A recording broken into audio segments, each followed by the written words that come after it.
What's up, guys? We are back again with 7 professional tips and tricks in Clash Royale to help you improve.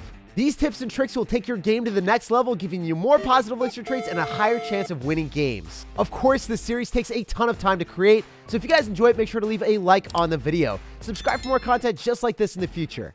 So let's go jump right into the action and get better at Clash Royale. And a huge shout out to everyone that's using creator code SirTag, making high effort videos like this one possible.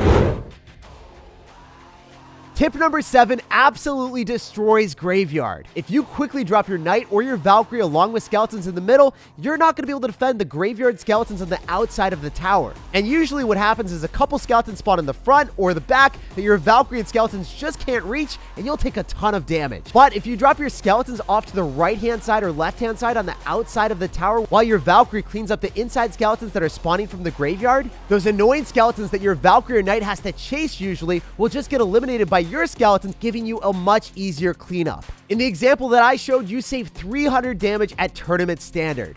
It can be a lot more than that, especially as levels scale at max ladder. You're going to be saving hundreds more damage. And saving over 300 damage every single time your opponent goes in for a Graveyard can be the difference of winning and losing games.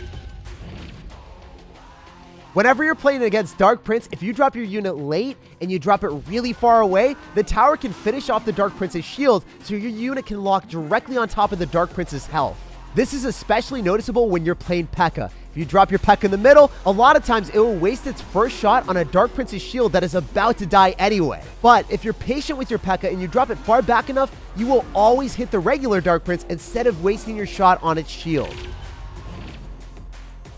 Every logbait player has to know tip number 5. You can fully counter a Hog Rider with Princess plus guards or an Electro Spirit plus guards. And the reason why this is so important is because you want to get counter push with those units. If you go in for guards and you counter the Hog Rider, you're going to build up a push that your opponent will have to defend. Otherwise, the guards are just going to do thousands of damage to your opponent's tower. But if you always defend with Inferno Tower or Tesla or Bomb Tower, that sits on your side of the map and does absolutely nothing for you. And your opponent doesn't have to respond, and it's going to be at best an even elixir trade if you deny all damage. But if you go in for those guards on defense, you crush the Hog Rider, and they respond, you'll get those positive elixir trades. The best players in the world find opportunities to not defend with buildings and defend with units instead for that reason.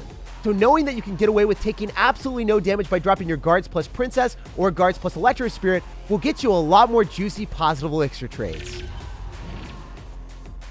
Goblin Cage will fully shut down a Hog Rider with absolutely no damage, which is a nightmare for all the Hog Rider cycle decks. But if you cycle your log and disrupt the Goblin Cage's attack, you're going to get a Hog Rider hit and a lot of damage on the tower. Because you're running a cheap cycle deck, you're probably going to be cycling the log anyway, so it will almost always be worth it to time the log and disrupt the Goblin Cage's attack.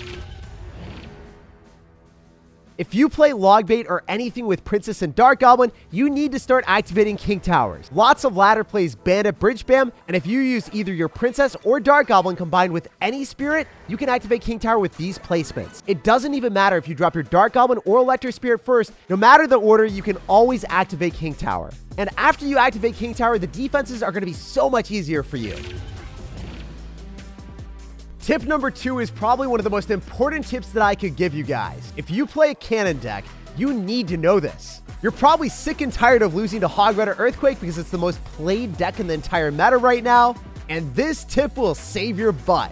Even if you try to drop your cannon up high, it's still going to get hit by an Earthquake. But if you drop it one tile to the other side, and you go in for a Skeletons or any Spirit to push your opponent's Hog Rider into that cannon, you can defend with ease. Earthquake will not be able to hit your cannon, and you'll be able to make sure that the Hog Rider goes towards the cannon instead of the tower. You can use any Spirit, Skeletons, or any cheap elixir investment to push that Hog Rider. But generally when you're playing, you're going to want to use the cheapest card available, which will probably be Skeletons or Spirits.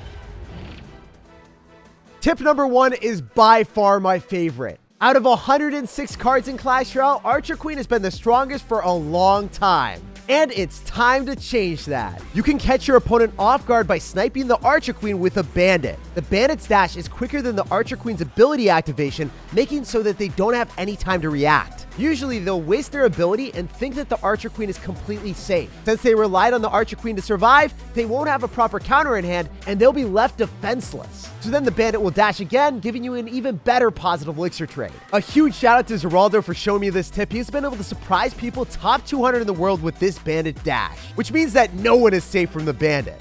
If people at the top of the world can't even stop it, no one is safe. So definitely try this tip out and destroy some dirty Archer Queen players. I hope you guys enjoyed the series. If you did, make sure to leave a fat thumbs up on the video, subscribe for more daily content, and have an awesome rest of your day.